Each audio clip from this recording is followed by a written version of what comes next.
معاشرے میں جدید تعلیم یافتہ طبقات کا تصور نیکی اور ہمارے قدیم علماء اور ان کے زیر اثر جو عوام ہیں ان کے تصور نیکی میں یہ زمین و آسمان کا فرق ہے۔ آپ کو معلوم ہے کہ اپنی جسم فروش عورتیں جو ہیں وہ بھی نیکی کا کوئی نہ کوئی کام کرتی ہیں۔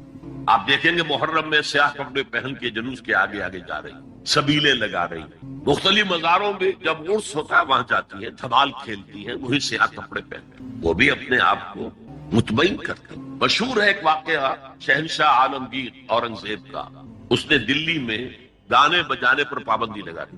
اب ظاہر بات ہے جن کا یہ پیشہ تھا ان کا دھندا ختم تو آمدنی ختم، لاکھ کوششیں کی لیکن اورنگزیب ٹس سے بس نہیں ہوا۔ تو انہوں نے ایک عجیب ترکیب کی، وہ دریائے جمنا بالکل ساتھ بہتا تھا، یہ قلعہ اس شکل میں بنایا گیا تھا، اب تو ذرا فاصلے پر، تو ایک کشتی میں وہ جمع ہو گئے، سازندے بھی اور ساز بھی اور گاتے بجاتے ہوئے۔ انہیں معلوم تھا فلاں وقت جو ہے بادشاہ جھروکے میں بیٹھ کر دریا کی سیر کرتا ہے، وہاں سے گزرے اور ایک شعر گاتے ہوئے در کوئے نیک نامی مارا گزر نہ دارم، گر تو نمی پسندی تقدیر قضا۔ در کوئے نیک نامی، یہ نیکی جو ہے اس کے کوچے میں ہمارا گزر ہی نہیں۔ در کوئے نیک نامی مارا گزر نہ دارم، یہ تو اللہ کی طرف سے فیصلہ ہے، اس کی مقرر کردہ تقدیر ہے۔ گر تو نمی پسندی تغییر کن قضارا، اگر تجھے پسند نہیں ہے تو تقدیر بدل دے۔ تو بادشاہ ہنس پڑا اور اس نے کہا کہ ٹھیک ہے بھائی، گانے بجانے کی حد تک تمہیں جانا۔ تو ہر ایک طبقے کا اپنا ایک تصور ہے نیکی کا۔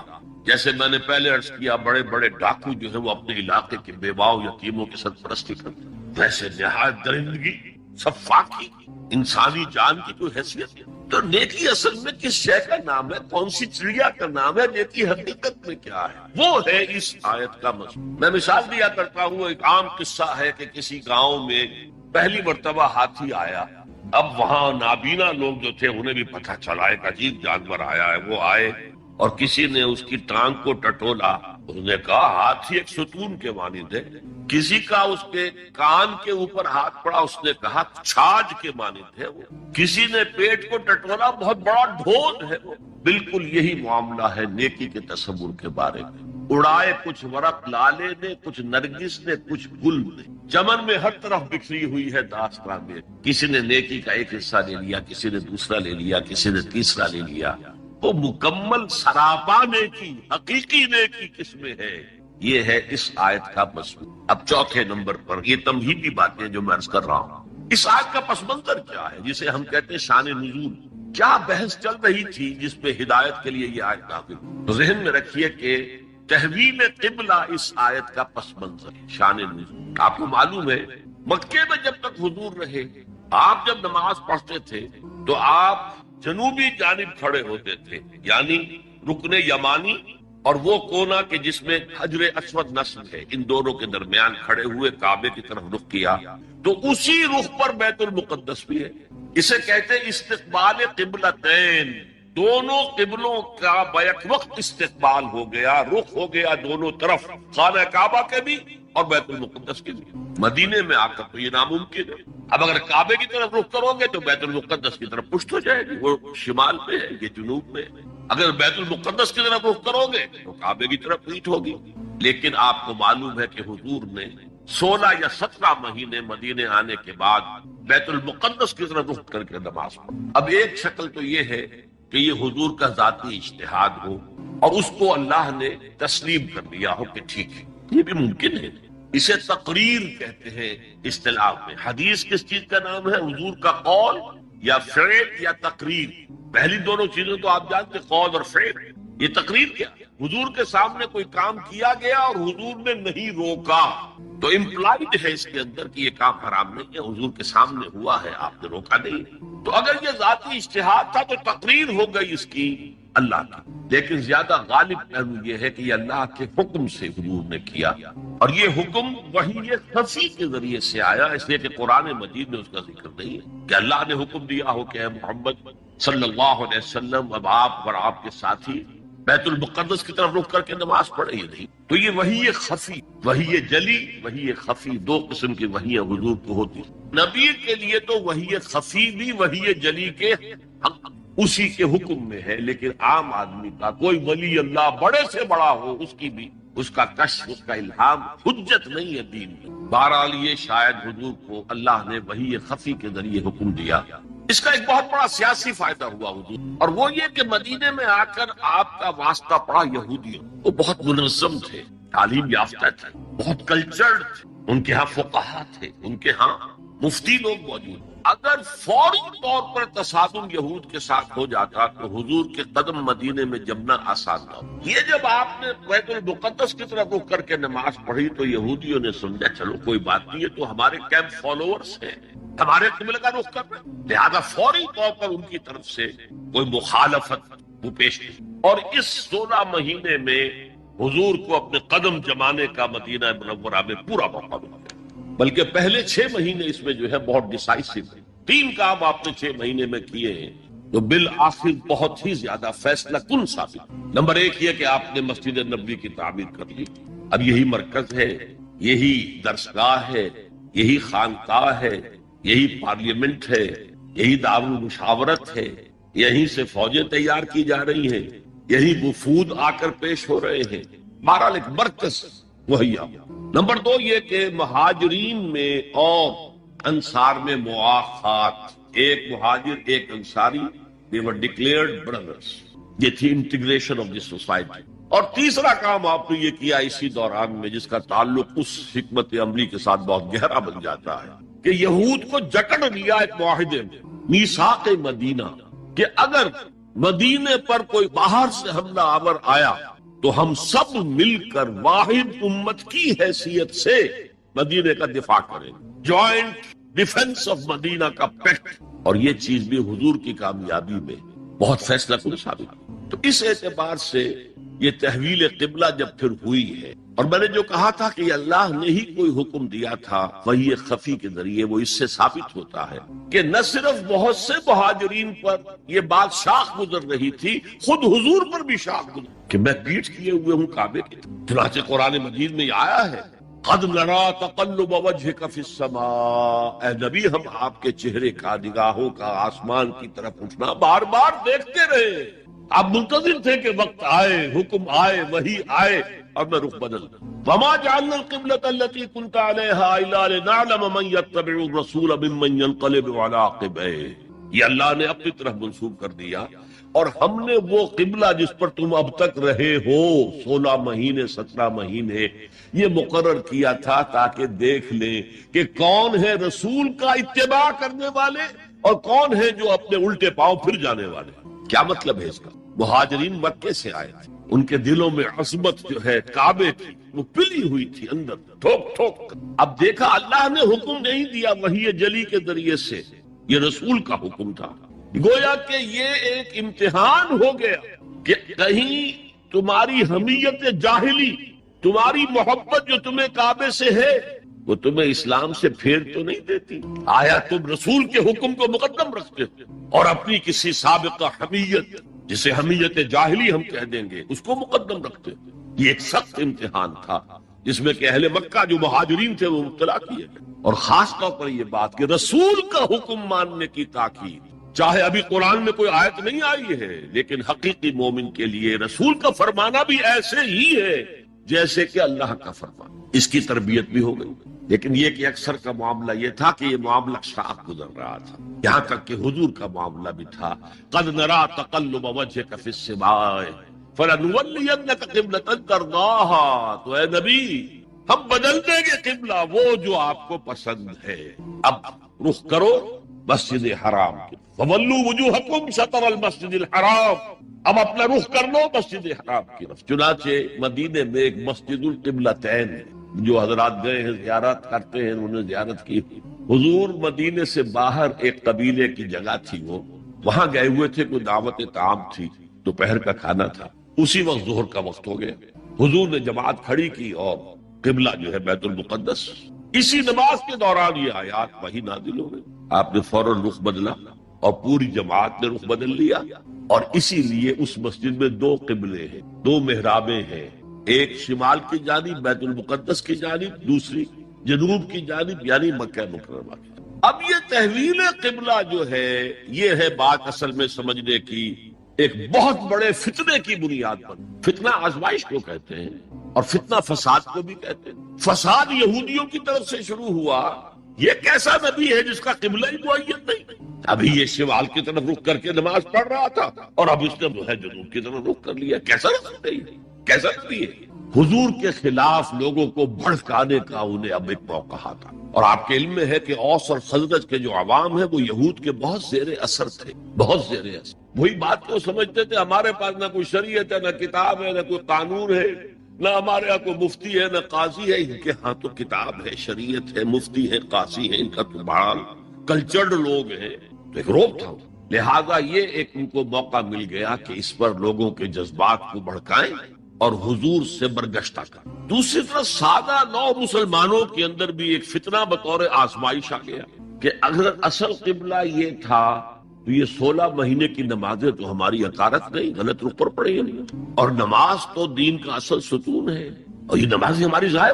یہ ان کے دلوں میں ایک وسوسہ پیدا تھا۔ اس پہلو سے اس مسئلے پر بڑی مفصل گفتگو قرآن میرے اور آپ کے لیے، بلکہ مجھے اعتراف ہے کہ میں یہ سوچتا رہا اتنی مفصل گفتگو بار بار فَوَلُّوا وُجُوهَكُمْ شَطْرَ الْمَسْجِدِ الْحَرَامِ وَوَلُّوا وُجُوهَكُمْ شَطْرَهُ، یہ بار بار پورے 2 رکوع قرآن مجید، سورہ بقرہ کا 17واں رکوع، 18واں رکوع اسی پر، اس لیے کہ ہم اس سینسٹیونیس کا اندازہ نہیں کر سکتے کہ جو اس وقت پیدا ہو گئی تھی اس پر۔ تحویل قبلہ پر یہ معمولی نہیں بات تھی۔ یہود نے سمجھ لیا تھا کہ اب معلوم ہوا یہ ایک نئی امت کا آغاز ہے، اس کا مرکز اب نیا بن گیا ہے۔ اب تک وہ سوچ رہے تھے کہ ہمارے ہی، چنانچہ ایک اور واقعہ ہوا تھا کہ یہ عاشورہ کا روزہ رکھتے تھے یہودی۔ حضور نے پوچھا کیوں رکھتے ہو 10ویں محرم کا روزہ؟ انہوں نے کہا کہ اصل میں ہمیں جو نجات ملی تھی فرعون سے، اور فرعون کو جو غرق کیا گیا تھا لاؤ نشر سمیت، وہ 10 محرم کو ہوا تھا، ہم شکرانے کے طور پر روزہ رکھتے۔ حضور نے فرمایا کہ موسیٰ کے تو ہم تم سے زیادہ مستحق ہیں، لہذا مسلمانوں کو حکم دیا کہ تم بھی 10ویں محرم کا روزہ رکھا۔ اب یہ چیزیں ایسی تھیں کہ جس سے وہ پیسیفائیڈ تھے ایک طرح سے کہ نہیں یہ کوئی نئی چیز نہیں ہے، یہ ہمارے کیمپ فالوورز، بلکہ حضور نے فرمایا تم 2 روز کا روزہ رکھو، 9ویں محرم کا بھی 10ویں کا۔ بہرحال اس پر جو ایک تشویش ہوئی ہے، اس تشویش کو دور کرنے کے لیے 2 رکوع، 17واں 18واں رکوع، 2 رکوع پورے کے پورے اسی بحث پر مشتمل ہیں۔ اور اس کے علاوہ اب میں مثال دوں کہ میرا ایک ہاتھ یوں ہے، ایک ہاتھ یوں ہے، بیچ میں میرا جسم ہے، تو اس بحث کا جسم جو ہے وہ تو وہ 2 رکوع ہیں، رکوع 17واں 18واں، لیکن ادھر دور پہلے ایک آیت آ گئی تھی جس نے زمین ہموار کی، للہ المشرق والمغرب فینما تولوا فثم وجہ اللہ۔ 2 رکوع پہلے، مشرق و مغرب سب اللہ کے ہیں، جدھر بھی رخ کرو اللہ کا رخ ہے۔ قبلے کا مطلب یہ تو نہیں ہے کہ اللہ اس سمت میں محدود ہے، معاذ اللہ، اللہ کا رخ، اللہ تو مشرق میں ہے، مغرب میں ہے، شمال میں ہے، جنوب میں ہے، فوق میں ہے، تحت میں ہے، ہر جگہ ہے۔ للہ المشرق والمغرب فینما تولوا فثم وجہ اللہ، مشرق و مغرب سب اللہ کے ہیں، جدھر بھی تم رخ کرو گے وہ اللہ کا رخ ہے۔ یہ ایک تمہید ہو گئی تھی۔ اس کے بعد ایسے وہاں جا کر عجیب سا محسوس ہوتا ہے کہ یہاں تو کوئی سیاق و سباق تو تھا نہیں، یہ آیت کس حوالے سے آئی ہے؟ اصل میں اس بحث کے لیے تمہید وہاں سے شروع کر کے بات چھوڑ دی گئی، اور پھر 2 رکوع آگے جو ہے وہ یہ آیت ہے کہ اگر ابھی کوئی ریزیڈول ایفیکٹ باقی ہے تو اب ان سے کہا جا رہا ہے سخن شناس نہیں دل برا خطائی جاست۔ لوگوں تم بات نہیں سمجھتے، سخن شناس نہیں ہو اے میرے محبوب، دل برا، سخن شناس نہیں دل برا خطائی جا، خطا یہاں ہے۔ تم جسے اصل نیکی سمجھ بیٹھے ہو، ریچول، ظاہری شکل، وہ اصل نیکی نہیں ہے، وہ کل نیکی نہیں ہے۔ نیکی تو اصل میں ایک روح جو پورے وجود میں سرایت کرتی ہے، ایک بالکل مختلف انسان وجود۔ تو قرآن مجید میں ہم عملاً ترتیب دیکھتے ہیں کہ انذار پہلے ہے، تبشیر بعد میں۔ چنانچہ پہلی وحییں جو آئی ہیں حضور پر، ان میں ایک جگہ پر صرف انذار کا لفظ ہے، تبشیر کا لفظ ہی نہیں ہے۔ یا ایھا المدثر قم فانذر، لوگ سوئے ہوئے ہیں، بے ہوش ہیں، مدہوش ہیں، اخلاق کی پستیوں میں ڈوبے ہوئے ہیں، شرک کے گھٹا ٹوپ اندھیروں میں گم شدہ ہیں، اب تبشیر بشارت کس کو دیں؟ ہم تو مائل بکرم ہیں، کوئی سائل ہی نہیں۔ راہ دکھلائیں کسے، رہنم منزل ہی نہیں، بشارت کا کوئی حقدار ہو تو بشارت نہیں۔ اگرچہ اصولی طور پر انبیاء کرام کا جہاں تذکرہ آتا ہے کہ ان کا مشن کیا ہے، تو اکثر آپ مبشرین کا لفظ پہلے وما نرسل المرسلین الا مبشرین ومنذرین، وہاں تبشیر مقدم ہے اور انذار اس کے بعد آتا۔ تو خاص بات جو نوٹ کرنے کی ہے کہ قرآن مجید میں بالعموم نوع انسانی کے لیے کہ جو غلط راستے پر ہیں، غافل ہیں، جنہیں کوئی شعور ہی نہیں ہے، نہ خدا کی ذات کا کوئی خیال ہے، نہ آخرت کی کوئی فکر ہے، ان کے لیے تو انذار ہی انذار ہے۔ لیکن جو کسی درجے میں بھی ایمان سے بہرہ، اللہ کے ساتھ کوئی نہ کوئی ذہنی قلبی رشتہ ہے، آخرت کی کچھ دھیان ہے، کچھ فکر ہے، کچھ سوچتے ہیں کہ ہاں جانا ہے اپنے رب کے حضور کو جواب دہی کرنی ہے، ان کے لیے بشارت کا پہلو مقدم۔ اس کی ایک بڑی ہی خوبصورت مثال سورہ ہجر میں ہے، نبئ عبادی انی انا الغفور الرحیم وان عذابی هو العذاب العلیم۔ یہاں دونوں چیزیں ہیں، لیکن پہلے وہ جو تبشیر ہے، اے نبی میرے بندوں کو، میرے عبادی، وہ عبادی وہ کہ جو ایمان لائے، ان کو خبردار کر دیجئے، بتا دیجئے کہ میں غفور ہوں، رحیم ہوں، بخشنے والا ہوں، رحم فرمانے والا ہوں۔ لیکن ساتھ ہی وہ جو انذار ہے وَأَنَّ عَذَابِي هُوَ الْعَذَابُ الْأَلِيمُ، لیکن ساتھ ہی یہ ذہن میں رہے کہ میرا عذاب بھی پھر بہت دردناک ہے۔ یہ دونوں چیزیں ایک وقت سامنے رہنی چاہیے۔ اسی کے حوالے سے اس مرتبہ کو جب میں تراویح میں یہ پڑھ رہا تھا، سن رہا تھا، سمجھیے عزیزم عاقب سعید کی زبانی، تو مجھے خیال آیا تھا ان آیات کا کہ میں آج آپ کے سامنے ہدیتاً یہ آیات جو ہیں قرآن مجید کی پیش کروں جو میں نے ابھی آپ کو تلاوت کر کے سنائی ہے۔ قُل لِعِبَادِي، اے نبی میرے بندوں سے کہہ دی۔ ادھر نوٹ کیجئے گا، مجھے آج اصل میں تو ایک ہی بات آپ کو سمجھانی، بس بلے شاہ والی بات کہ ایک کو الف تیرے درکار، وہ الف جو ہے وہ سمجھ میں آ جائے تو باقی سارے مسئلے خود بخود آٹومیٹک جو ہے اس کی ایک سلسلہ ہوگا کہ چلتا جائے، اور وہی ہماری سمجھ میں نہیں آ رہا۔ اکثر و بیشتر اچھے جذبات رکھنے والے دیندار نیک لوگ اس مسئلے کو نہیں سمجھ، وہ مسئلہ آج میں سمجھانے کی کوشش کروں گا، لہذا آیات کی تفصیل میں نہیں جاؤں گا، یہ تو صرف یہ کہ ترجمہ ہوگا اس کا، اور اس کے حوالے سے ذرا چند اہم نکات جو ہیں ان کو ذہن نشین کرنا ہے اس کی تمہید کے طور پر۔ قُلْ يَا عِبَادِيَ الَّذِينَ أَسْرَفُوا عَلَىٰ أَنفُسِهِمْ، اے نبی کہہ دیجئے میرے وہ بندو جنہوں نے اپنے اوپر ظلم اٹھایا، زیادتی کی، گناہ میں ملوث رہے، معصیت میں ملوث رہے، حرام خوری میں ملوث رہے، غفلت کی زندگی گزاری ہے، طرح طرح سے اللہ کے احکام کو توڑا ہے، یہ زندگی جو گزاری ہے تو اپنے اوپر ظلم کیا ہے، کسی کا کیا کیا؟ اصل تو تم نے اپنی عاقبت پر بات کی ہے، سارا بوجھ تو تم اپنے اوپر لے رہے، لیکن یہ کہ اگر کچھ ایمان ہے کچھ، تو پھر یہ کہ قُلْ يَا عِبَادِيَ الَّذِينَ آمَنُوا قُلْ يَا عِبَادِيَ الَّذِينَ أَسْرَفُوا عَلَىٰ أَنفُسِهِمْ، یہاں جو تبشیر کا انداز ہے میرے نزدیک شاید قرآن مجید میں سب سے گاڑھا مقام ہے۔ لا تقنطوا من رحمت اللہ ان اللہ یغفر الذنوب جميعا، اللہ کی رحمت سے مایوس مت ہو، مت مایوس ہو اللہ۔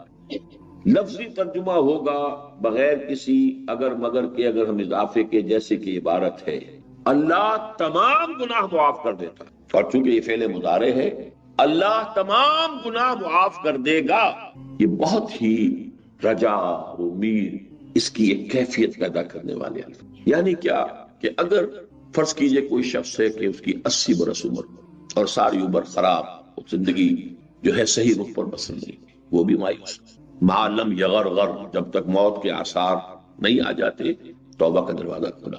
توبہ شرط ہے یہاں، کیونکہ تبشیر کے رنگ کو زیادہ نمایاں کرنا ہے، لہذا اس شرط کی حیثیت سے بیان نہیں کیا، لیکن القرآن یفسر بعضہ بعضا، وہ تو پھر یہ کہ دوسرے مقامات کے حوالے سے جب ہم دیکھیں گے تو اس میں وہ اگر وگر لگے گا، ورنہ ایک ہی آیت کو اگر لے لیا جائے تو پھر تو یہ کہ بہت سے مسائل بڑے پیچیدہ ہو جائیں گے، ہمیں دیکھنا ہے۔ توبہ شرط ہے، یہ بھی ہمیں معلوم ہے دوسرے مقامات سے، دو چیزیں اللہ ہرگز معاف نہیں کرے، کفر اور شرک۔ اگر اسی کیفیت میں زندگی گزر گئی ہے تو وہ معاف، لیکن یہاں دیکھیے ان اللہ یغفر الذنوب جميعا، یہاں کوئی اگر مگر نہیں ہے۔ کفر اور شرک 2 مرتبہ سورہ نساء میں آ چکا ہے، ان اللہ لا یغفر ان یشرک بہ ویغفر ما دون ذلک لمن یشاء، یہ ہے۔ البتہ یہ کہ باقی چیزیں جو ہیں گناہ کے درمیان، کہ کفر سے انسان بچ گیا، شرک سے بچ گیا، اب یہ کہ کوتاہیاں ہیں، غلطیاں ہیں، غفلت میں کوئی غلط حرکت سرزد ہو گئی ہے، کہیں پاؤں پھسل گیا ہے، یہ باتیں جو ہیں ان کو دو درجوں میں رکھیے. ایک تو جن کو ہم کہتے ہیں کہ صغائر ہیں، چھوٹے گناہ، وہ چھوٹے گناہ خود بخود دھلتے رہتے. یہ جو حدیثیں ہم پڑھتے ہیں کہ جب انسان وضو کرتا ہے تو ہاتھ دھوتا ہے تو ہاتھ سے جو گناہ ہوئے ہیں وہ جڑ دھل جاتا ہے، آنکھ میں پانی ڈالتے ہیں تو آنکھ کا گناہ جو ہے وہ دھویا جاتا ہے. یہ ہے صحیح ہے. اور بھی آدمی جب نماز کے لیے مسجد کی طرف چلتا ہے تو ہر قدم پر اس کے گناہ معاف. لیکن یہ گناہ کون سے؟ صغائر، چھوٹے گناہ، جن میں انسان غیر شعوری طور پر کچھ حرکتیں کر بیٹھتا ہے، یا چھوٹی چھوٹی چیزیں ہیں کہ جن میں وہ حدود کو پھلانگ جاتا ہے. یہ جو صغائر ہیں یہ خود بخود بھی دھلتے رہتے ہیں. نماز پڑھی ہے، روزہ رکھا ہے. اور یہ بھی سمجھ لیجئے کہ یہ جو ہے حدیث من قام لیلۃ القدر ایمانا واحتسابا غفر له ما تقدم من ذنبہ، یہ اس میں بھی کبائر شامل نہیں ہے. یہ ساری جو بھی فضیلتیں ہیں وہ صغائر کی ہیں. اگر آپ توبہ نہیں کرتے کبیرہ گناہ معاف نہیں ہوتے. اگرچہ اللہ کا اختیار ہے، چاہے تو معاف کر دیں. ڈکلیئر اس نے یہی کیا ہے کہ کفر اور شرک جو ہے اس کو میں معاف ہوں. باقی یہ کہ اس کی امید دلائیے. یہ امید بھی رجا کے لیے کہ مایوسی نہ ہو، کمر ہمت ٹوٹ نہ جائے. آدمی کی اگر ہمت ٹوٹ جائے تو پھر اس کے اندر وہ جذبہ نہیں رہتا کہ وہ اصلاح کر سکے. عادتیں پختہ ہو چکی ہیں، سال ہا سال بیت چکے ہیں، پوری زندگی گزاری ہے ایک وقت پر، ایک ڈھنگ پر. اب وہ اس کی طبیعت ثانیہ بن گئی ہے، اس کو چھوڑنا کوئی آسان کام نہیں ہے. نہیں، یہاں فرمایا نہیں، اللہ معاف کرے گا، تم بسم اللہ کرو، تم رخ درست کر لو. چنانچہ اب آگے دیکھیے کیا آیا ہے. انہ هو الغفور الرحیم، یقیناً وہ غفور الرحیم ہے. وانیبوا الی ربکم واسلموا لہ. یہاں بھی چونکہ تبشیر کے رنگ کو نمایاں کرنا اسے شرط کے طور پہ نہیں لائے. پہلی آیت جو ہے غیر مشروط ہے. قل یا عبادی الذین اسرفوا علی انفسہم لا تقنطوا من رحمت اللہ ان اللہ یغفر الذنوب جميعا. لیکن اس کا نتیجہ کیا نکلا؟ اگر اللہ کی یہ غفاری، اللہ کی یہ رحمت اور اس کی رحیمیت اور رحمانیت تمہارے سامنے آئی ہے تو اب اس کا نتیجہ کیا نکلنا چاہیے؟ اور ڈھیٹ ہو جاؤ، یہ جاؤ گناہ، یہ نتیجہ نکلا؟ نہیں. پرواہ کیا ہے؟ جب سبھی معاف کر دے گا تو پھر ضرورت کیا ہے کچھ کرنے کی؟ پھر کاہے کو بچنا؟ یہ نتیجہ یہ نکلنا چاہیے اس تبشیر کا. وَأَنِيبُوا إِلَىٰ رَبِّكُمْ، اپنے رب کی طرف توجہ کر لو، رخ سیدھا. دیکھیے تابا یتوبو، آبا یعوبو، یہ آتے ہیں پلٹنے کے لیے. کسی غلطی کی طرف، کسی غلط رخ پر تھے، سیدھے ہو جائے. انابت میں وہ پہلو بھی نہیں ہے. انابت مطلقاً جو کسی کی طرف رخ کرنے کے لیے، جیسے کہ حضرت ابراہیم علیہ السلام کے الفاظ سورہ انعام میں آئے ہیں، انی وجہت وجہی للذی فطر السماوات والارض حنیفا وما انا من المشرکین. گویا کہ اٹس نیور ٹو لیٹ. جب تک یغرغر نہیں ہو رہا، جب تک کہ وہ نزع کی کیفیت طاری نہیں ہوئی ہے، جب تک زندگی کی امید ہے، توبہ کا دروازہ کھلا ہے. لیکن رخ سیدھا کرنا لازم. وَأَنِيبُوا إِلَىٰ رَبِّكُمْ وَأَسْلِمُوا لَهُ، اور اس کی اطاعت اور فرما برداری اختیار.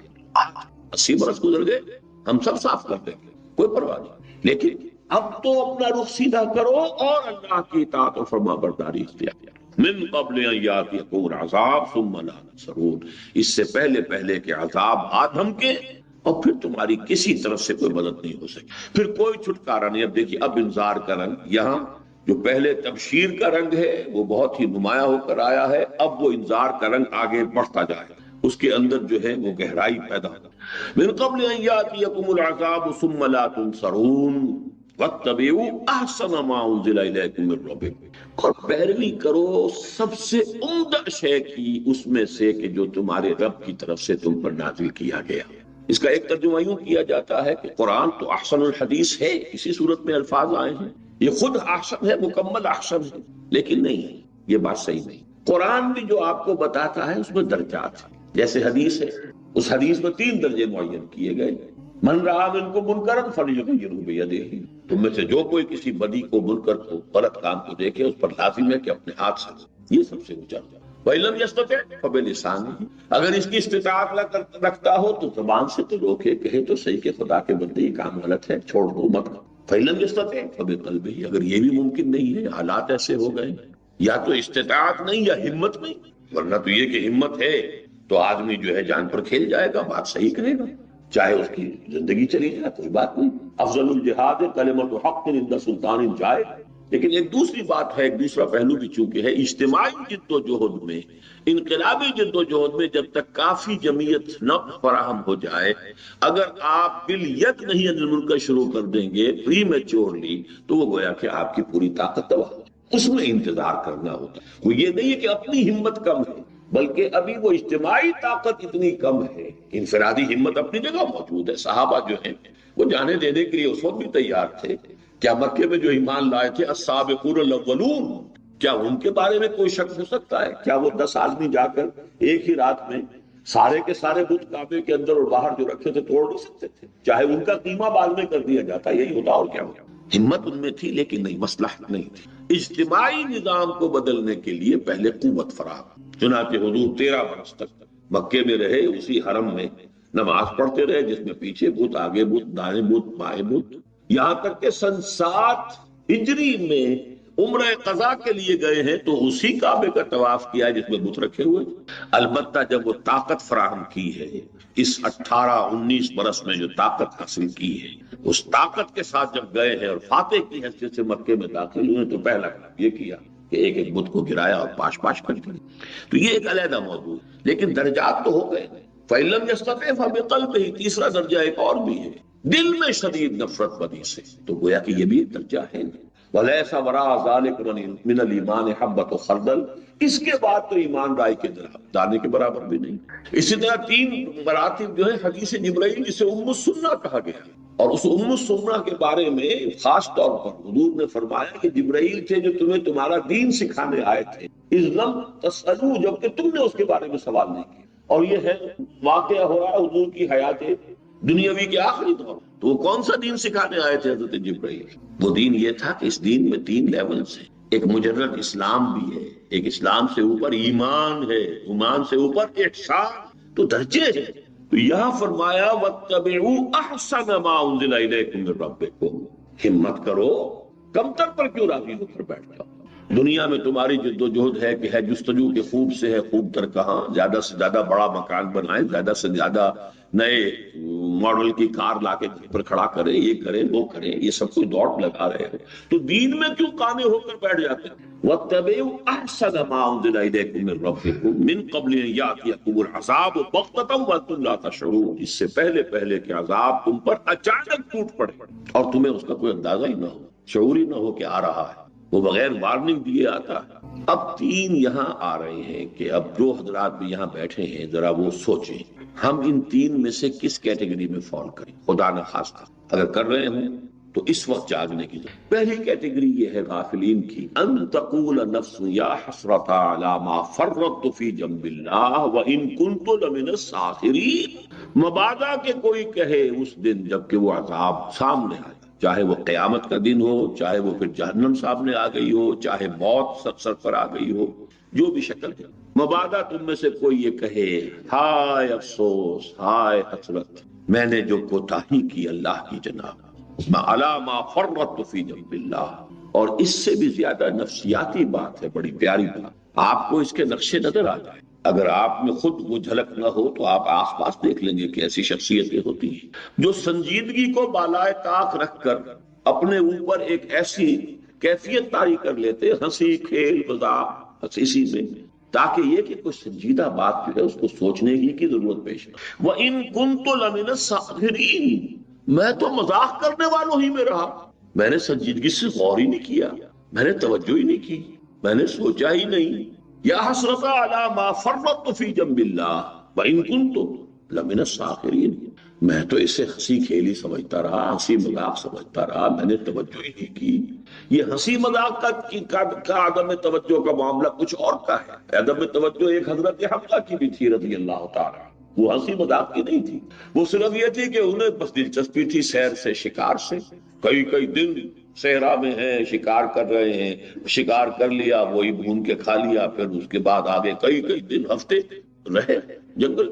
ان کی زندگی اس روٹین کی بن گئی تھی، تو این اپنے گھر میں اپنا سگا بھتیجا محمد صلی اللہ علیہ وسلم انہیں 6 برس ہو گئے دعوت دیتے ہوئے، اور حمزہ کے کان پہ جوئی نہیں رہیں گی، حالانکہ نیک ہیں اور بھلے آدمی ہیں، حضور سے سخت محبت کرتے ہیں، شدید محبت کرتے ہیں، اور وہی جذباتی محبت تھی جس کے نتیجے میں ایمان لائے کہ ایک روز سن 6 نبوی میں جب واپس آئے ہیں تو جو کنیز تھی اس نے دروازے ہی پر کہا کہ آج تو ابو جہل نے بڑا برا سلوک کیا آپ کے بھتیجے کے ساتھ، یعنی حضور صلی اللہ علیہ وسلم۔ گھر میں داخل ہوئے وہیں سے پڑھ کے جہاں ابو جہل بیٹھا تھا اپنے پرے میں، جا کر اسے ڈانٹا اور اپنی کمان دے کر ماری سر پر، تم نے میرے بھتیجے کے ساتھ یہ کیا ہے؟ اور کہا اچھا اگر یہی بات تو میں ایمان لاتا ہوں۔ واہ، یہ گویا کہ ایمان کا لاوا اندر تو تھا لیکن وہ عدم توجہ ہی کی وجہ سے پھٹ نہیں رہا۔ اس وقت جذباتی طور پر ایک تحریک ایسی ہوئی ہے کہ اس وقت ایمان کا اعلان کر دیا، پھر آخر دم تک جس طرح اپنے آپ کو حضور صلی اللہ علیہ وسلم کے مشن کے لیے وقف کیا وہ سب کو معلوم ہے۔ تو یہ جو دو الفاظ یہاں آ رہے ہیں کہ بے توجہی میں یا اس سے آگے بڑھ کر ہنسی مذاق ہی، ان دونوں چیزوں کی وجہ سے سیریسلی کبھی سوچا ہی نہیں، کبھی غور نہیں کیا، یا مصروفیات زندگی ایسی ہیں جو سوچنے نہیں دیتی۔ اپنے اپنے پروفیشنز ہیں، اپنے اپنے لوگوں نے دھندے بنا لیے ہیں، اپنے اپنے کاروبار ہیں، اپنے اپنے مسائل ہیں، اپنے اپنے مشکلات ہیں۔ وہ جو اقبال نے کہا ہے کہ کافر کی یہ پہچان کے آفاق میں گم ہے، وہ گم ہے، اس سے آگے کی کچھ سوچ کبھی آتی نہیں، اور اگر کوئی کہتا ہے تو اس کی بات ہنسی مذاق میں اڑا دیتا ہے۔ ان تقول نفس یا حسرۃ علی ما فرطت فی جنب اللہ وان کنت لمن الساخرین او تقول لو ان اللہ ہدانی لکنت من المتقین۔ ایک اور کیٹیگری ایسے لوگوں کی ہے، ڈھیٹ قسم کے لوگوں کی، جن کا یہاں نقشہ کھینچا گیا ہے، وہ کہیں گے جی اللہ نے ہمیں ہدایت دی ہوتی تو ہم بھی ہدایت پہ ہو جاتے۔ وہ جو اقبال نے کہا ہے ابلیس کے بارے میں کہ دے رہا ہے اپنی آزادی کو مجبوری کا نام، غالب ظالم اپنے شعلہ سوزاں کو خود کہتا ہے دودھ، اپنی مجبوری کا نام دے رہا ہے کہ اللہ ہدایت دیتا تو ہو جاتا ہے، جیسے سورہ یاسین میں آیا ہے۔ کیا ہم انہیں کھانا کھلائیں جنہیں اللہ چاہتا تو خود کھلا دیتا؟ کیا ہم سے کہتے ہو کہ غریبوں کو کھانا کھلاؤ؟ اگر اللہ کی مشیت ہوتی کہ ان کو کھانا کھلائے تو کیا خود نہیں کھلا سکتا؟ اس کا مطلب وہ چاہتا ہی نہیں کہ کھلایا جائے ان کو، تو ہم جو ہے اللہ کی مشیت کے خلاف کیوں عمل کریں؟ اب یہ حجت بازی اور اس طرح کی باتیں جو ہے یہ بھی لوگ ہوتے ہیں۔ او تقول لو ان اللہ ہدانی لکنت من المتقین او تقول حین تری العذاب لو ان لی کرۃ فاکون من المحسنین، یا وہ یہ کہے کاش کہ مجھے ایک دفعہ لوٹنا نصیب، اگر واپس دنیا میں جانا نصیب ہو جائے، یہ موت ٹل جائے، میں بالکل محسنین میں سے ہو جاؤں۔ محسن میں نے 3 درجے بیان کیے تھے ابھی، مسلم، مومن، محسن۔ اخبرنی عن الاسلام، اخبرنی عن الایمان، اخبرنی عن الاحسان، میں محسنین میں سے ہو جاؤں۔ کہاں اسلام اور کہاں ایمان، میں ہو جاؤں، لیکن وہ لوٹنا تو نہیں ہے، اس کا تو کوئی امکان نہیں، اس کی تو کوئی صورت نہیں ہے۔ وہاں جا کر لوٹنا تو کیا ہے، جب وہ موت آ کے کھڑی ہوگی سرحانے پر تب بھی اسے مؤخر ہونے کا، لن یؤخر اللہ نفسا اذا جاء اجلها، اللہ ہرگز مؤخر نہیں۔ تو یہ گویا کہ 3 شکلیں ہو سکتی ہیں، یاس اور حسرت اور مایوسی، ان چیزوں کے نقشہ کھینچا گیا ہے کہ ہر شخص اگر اپنے بارے میں غور کرے۔ اب آخری بات آیا ہے، یہ خاص طور پر ان لوگوں کے لیے ہے۔ دیکھیے ایک مثبت پہلو ہے جس کو بھی اللہ نے یہ توفیق دی کہ وہ اس پورے مہینے میں رات کے 8 بجے سے لے کر 1 بجے تک جاگا۔ کتنا بڑا فضل ہے، کتنا بڑا کرم ہے اللہ۔ کتنے لوگ ہیں کہ جو نیکسٹ ڈور ہوں گے انہوں نے اس کی توفیق نہیں ہوئی، اس کو اللہ نے نہیں چنا، یہ تو اللہ کا فضل و کرم ہے۔ کتنے وہ لوگ ہیں خوش نصیب ہیں، کتنا فضل ہوا ہے، سب چیز گھر بار چھوڑ کر یہاں مسجد کی چٹائیوں پر لیٹے ہوئے ہیں، 10 دن جو ہے اعتکاف میں لگا رہے ہیں، 9 دن لگا رہے ہیں۔ لیکن اب اسی کا دوسرا رخ بھی ہے، اگر وہ یہ سب کچھ کر کے وہیں کے وہیں رہ جائیں جہاں پہلے تھے تو ان سے بڑا مجرم کو یہ سوچ کہ یہ میں اس آیت کے آخری آیت کے حوالے سے بات کر رہا ہوں۔ بلا قد جاءتک آیاتی، کیوں نہیں تمہارے پاس میری آیات پہنچ گئی تھی، فکذبت بها واستکبرت، تو نے اس کی تکذیب کی۔ تکذیب 2 طرح کی ہوتی ہے، تکذیب قولی، جو شخص کہتا ہے قرآن اللہ کا کلام ہی نہیں ہے، بات ختم ہو گئی، تکذیب قولی ہو گئی۔ ایک تکذیب عملی ہے، ماننا اسے کہ اللہ کا کلام ہے پھر اس کے حکم پر عمل نہ کرنا، یہ دوہرا جرم ہو گیا۔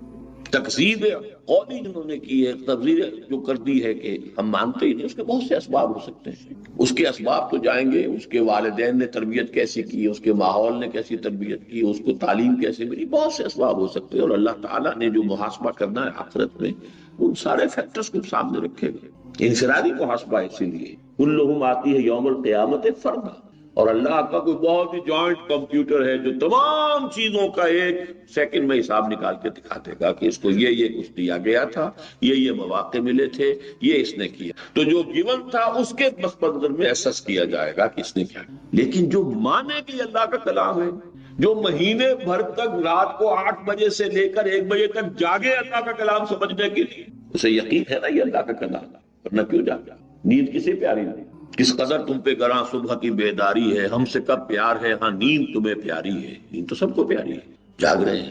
اور پھر اگر تو یہ گویا کہ سب سے زیادہ کٹھن، اس لیے میں نے کہا تھا وہ جو بھی تبشیر تھی ایک آیت کے اندر وہ بھی بڑی مطلق، بڑی واضح، لیکن یہ کہ اس کے بعد جو انذار کا رنگ گہرے سے گہرا ہونا شروع ہوا ہے، بلا قد جاءتک آیاتی فکذبت بہا واستکبرت وکنت من الکافرین، تم نے ہماری آیات کی تکذیب کی، استکبار کی، اور تم یقیناً ناشکروں میں سے تھے۔ یہاں لفظ کافر ایک تو ہے جس نے انکار کر دیا، ایک وہ ہے کہ جو مان تو لیا لیکن عمل نہیں کیا تو ناشکر ثابت۔ اب اس میں جو پوائنٹ ہے جو میں چاہتا ہوں کہ آپ سمجھ لیں وہ یہ ہے کہ اس پوری بشارت کے لیے جو چیز ہمارے لیے اس آیت میں واضح کی گئی ہے، اگر اس بشارت کا مستحق بننا، قل یا عبادی الذین اسرفوا علی انفسہم لا تقنطوا من رحمت اللہ ان اللہ یغفر الذنوب جميعا، تو 2 شرطیں لازم، وانیبوا الی ربکم واسلموا لہ، رخ اپنا سیدھا کر لو اللہ کی طرف، اور ہمتن اس کے سامنے اپنے آپ کو چھکا،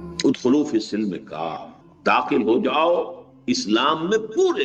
یہ سورہ مبارکہ اس اعتبار سے بہت اہم ہے۔ آج میں نے سوچا تھا کہ ہماری ایک کتاب ہے توحید عملی، کہ ایک ہے توحید جو کہ عقیدے کی توحید، اللہ کو ایک ماننا، کوئی اس کے ساتھ ساتھی نہیں ہے، صفات میں کوئی برابر کا نہیں ہے، یہ توحید ہے عقیدے کی۔ ایک توحید عملی ہے، اطاعت کل کی کل اللہ کی، مخلصین لہ الدین، چنانچہ سورہ مبارکہ میں دیکھیے گا، آپ نے ذرا آپ کو نوٹ کیا، شروع ہی ہوتی ہے تنزیل الکتاب من اللہ العزیز الحکیم، انا انزلنا الیک الکتاب فی الحق فاعبد اللہ مخلصا لہ الدین، اللہ کی بندگی اور پرستش کرو، اطاعت کو اس کے لیے خالص کرو، الا للہ الدین الخالص، ہوشیار ہو جاؤ، اللہ کو مقبول صرف خالص اطاعت ہے۔ یہ ملی جلی اطاعت، کچھ اطاعت اللہ کی، کچھ اپنے نفس کی، کچھ معاشرے کی، جس نے کہ آج کے دور میں آ کر پھر ایک مکمل نظام کی حیثیت اختیار کی ہے، جس کی طرف ہمارا ملک اب بگ ٹوٹ جانا۔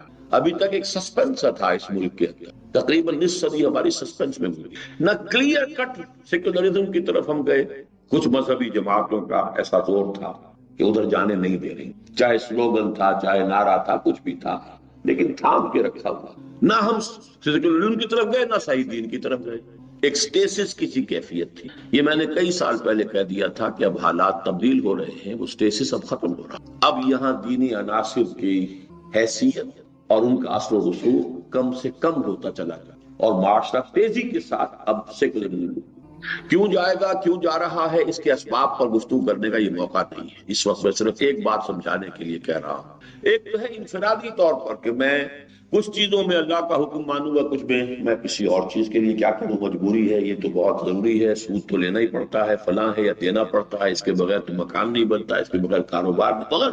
ایک یہ ہے کہ اس کو آپ 1000 گنا بنا لیجئے، وہ نظام کے جس میں باقاعدہ دین کے ٹکڑے کرتی، جس کا نام سیکولرزم، اللہ، رسول، قرآن، کتاب، شریعت رکھو مسجدوں کے اندر، نماز، روزہ، حج، زکوٰۃ اس کے مطابق کر لو، زیادہ سے زیادہ شادی بیاہ اس کے مطابق کر لو، مولوی سے نکاح پڑھوا لو اور اپنی میت کو تدفین و تکفین کر لو، باقی پوری زندگی اجتماعی، نتھنگ ڈوئنگ، نہ اللہ سے کوئی تعلق، نہ رسول سے، نہ کتاب سے، نہ شریعت۔ اس کا نام ہے سیکولرزم۔ زندگی کے 2 علیحدہ گوشے، اطاعت کو پھاڑ کر رکھ دیا گیا، جس کو کہا گیا قرآن مجید میں 2 جگہ پر، دین، اطاعت۔ دین جب بنتے ہی وحدت، پوری زندگی میں ایک ہی کی اطاعت، لیکن جب مختلف اطاعتیں ہو گئی تو ایک حصے میں اطاعت اللہ کی ہو رہی ہے، اس کے رسول کی اطاعت بھی اللہ کی اطاعت ہے، اور دوسرے حصے میں نہ اللہ سے کوئی سروکار، نہ رسول سے کوئی سروکار، نہ قرآن سے کوئی سروکار، نہ کسی شریعت سے کوئی سروکار، اپنی مرضی سے ہم قانون بنائیں گے، اپنی مرضی سے نظام چلائیں گے، اپنی مرضی سے سودی کاروبار جو ہوگا کریں گے، ہمیں پسند ہوگا تو ہم زنا پر پابندی لگا دیں گے، ہمیں پسند ہوگا تو ہم زنا کے لائسنس دیں گے، ہمیں پسند ہوگا تو ہم اگر زنا بالرضا ہے اسے جرم قرار نہیں دیں گے سوائے اس کے کہ کسی پر زبردستی کی گئی ہو. ہمیں پسند ہوگا تو ہم ہومو سیکشولیٹی کو جائز قرار دیں گے، دو مردوں کی شادی کے لیے قانون بنا دیں گے. ہمیں اصل مسئلہ ہمارا ہے، اللہ کا کچھ نہیں، رسول کا کچھ نہیں، قرآن کا کچھ نہیں، شریعت کا. یہ ہے سب سے بڑا جرم. اس لیے اس صورت میں کیا ہے، فَاعْبُدِ اللَّهَ مُخْلِصًا لَهُ الدِّينَ، اس کے لیے اپنی اطاعت اور دین کو خالص. الا للہ الدین الخالص، ہوشیار ہو جاؤ، اللہ کو قبول ہے صرف خالص اطاعت جو اسی کی. آگے چلیے اسی سورہ مبارکہ میں قل انی امرت ان اعبد اللہ مخلصا له الدین وامرت لان اکون اول المسلمین قل انی اخاف ان عصیت ربی عذاب یوم عظیم قل اللہ اعبد مخلصا له دینی. کتنی مرتبہ یہ بات یہاں واضح، اس کے لیے اپنی اطاعت کو خالص، ورنہ یہ بندگی، یہ نماز، یہ روزہ اور زندگی کی کسی اور گوشے میں اللہ کے حکم کو پسے پش کراتا. ایک ہے وقتی سے کسی تعصب سے کوئی غلطی ہو، اسے باقاعدہ کو مستقل اپنے نظام، اپنے پروگرام میں مستقل طور پر اختیار کیا، وہ اور بات ہے، وہ گناہ ہے. فوراً توبہ کرو، اللہ قبول کرے گا. انما التوبۃ علی اللہ للذین یعملون السوء بجہالۃ ثم یتوبون من قریب. اللہ کے ذمے ہے اپنے ایسے بندوں کی توبہ قبول. غلطی ہو گئی، جذبات میں بہہ گئے، ماحول کے اثرات میں بہہ گئے، کچھ ہو گیا، کوئی غلط کام کر بیٹھے، توبہ کرو، رجوع کرو، پڑھو، عہد دوبارہ کر لو، اللہ کا ندامت کے ساتھ معافی چاہو، معاف کر دیں گے. لیکن مستقل نظام یہ ہو، ان فیلڈ میں تو اللہ کی کوئی بات ہے ہی نہیں. اس فیلڈ میں ہم اس میں نہیں چلیں گے، اس میں تو ہم خود سوورن ہے، خود ہم مالک ہے، خود ہم حاکم ہے، جو چاہیں گے قانون بنائیں. یہ ہے دین کو پھاڑ دیں. الذین فرقوا دینہم، فرقا یفرق تفریقا، پھاڑنا. یہاں اطاعت پھاڑ دی گئی دو حصوں. لست منہم فی شیء، اے نبی آپ کا ان سے کوئی تعلق نہیں. ولا تکونوا من المشرکین من الذین فرقوا وکانوا شیعا. اے مسلمانوں ان مشرکین میں سے نہ بنو جنہوں نے اپنے دین کے ٹکڑے، ایک حصہ دین کا مذہب کے نام سے جاؤ بھائی کرو جو چاہو، لیکن جو political socio economic system nothing doing, مذہب کا اس سے کوئی سنو، سیاست علیحدہ، معیشت علیحدہ. اب عملی طور پر یہ بات سمجھیے کہ کریں کیا اس سچویشن میں. میں بھی ہوں، آپ بھی ہیں، ہم سب مشرک ہیں، ہم سب کافر ہیں. من لم يحكم بما انزل الله فاولئك هم الكافرون ومن لم يحكم بما انزل الله فاولئك هم الظالمون ومن لم يحكم بما انزل الله فاولئك هم الفاسقون. ہم سب مشرک ہیں، فاسق ہیں، کافر ہیں. اجتماعی طور پر بحیثیت قوم، بحیثیت ریاست ہم کافر ہیں، مشرک ہیں، فاسق ہیں، باغی ہیں. انڈیویجول کیا کیا، یہ ہے عملی سوال جو میں آج سمجھانا چاہتا ہوں. دیکھیے انڈیویجولی کسی بھی شخص کو دو صورتوں سے سابقہ پیش آ سکتا. ایک اس وقت ہمارے لیے صرف نظری طور پر بیان کروں گا، عملاً تو ممکن ہی نہیں ہے، ہی نہیں کہیں. لیکن یہ کہ تعرف الاشیاء بازدادها، ضد جو ہے ایک دوسرے کی